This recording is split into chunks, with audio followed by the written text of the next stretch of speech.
आ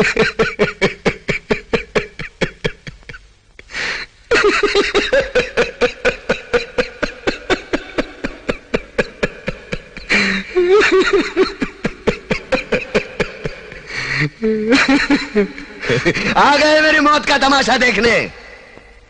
अब मुझे लटका देंगे, जुबान ऐसी बाहर आएगी, आंखें बाहर आएगी, थोड़ी देर लटकता रहूंगा, फिर ये मेरा भाई मुझे नीचे उतार देगा, फिर आप चर्चा करते घर चले जाओगे, खाना खाओगे, सो जाओगे।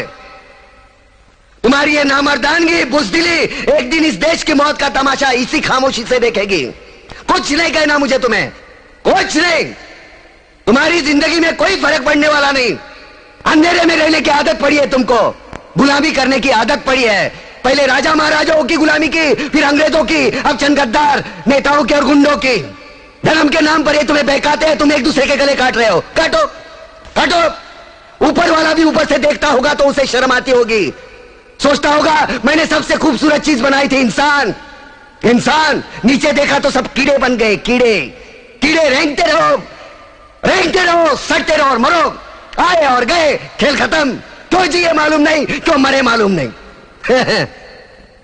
कलम वाली बाई क्रांति लाना चाहती थी, कलम के जोर पर काले वर्तमान को खत्म करना चाहती थी। कौन समझा उसकी बात को? सब साले मुर्दे, जिंदा लाशें। किसे जगाती वो? मैं जाग गया, कुछ अच्छा काम करके जा रहा हूं, सुकून है। लेकिन ध्यान में रखना, तुम्हारी ये खामोशी कल तुम्हारे बच्चों के लिए रोना बन जाएगी। ये कानून वाले, वर्दी वाले नेता, इन्होंने अपना ईमान बेच दिया। एक दूसरे को जलाते वक्त तुम्हारा ईमान कहां गया था? भाड़ में।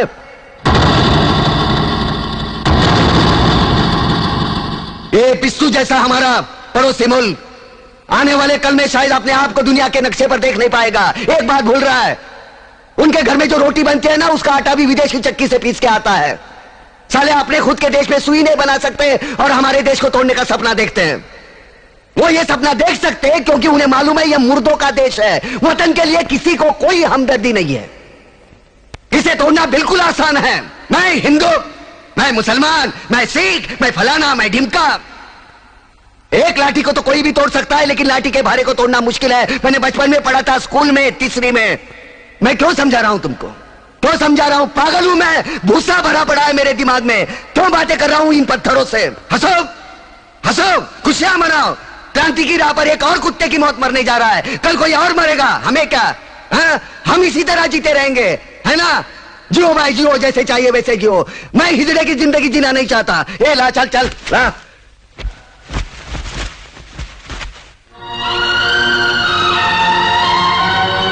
ठहरो, ये फांसी नहीं हो सकती। उन देशद्रोहियों के खिलाफ जो सरकार को सबूत मिले हैं, उससे साबित होता है कि प्रताप ने उनको मारकर देश का उद्धार किया है। इसलिए भारत के राष्ट्रपति ने उसकी सजा माफ कर दी है। ये रहे उसके कागजात।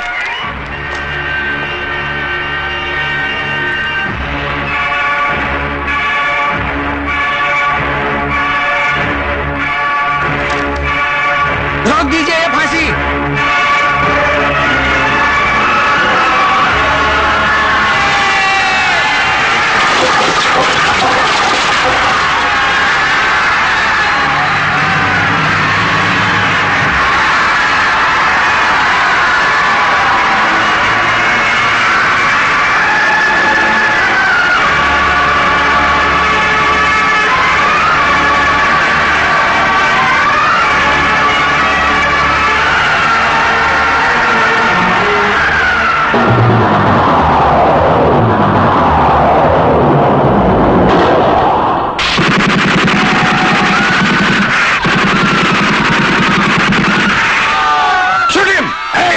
कमिश्नर, लाशों के ढेर बिछा दूंगा अगर हमारे बीच में आया तो।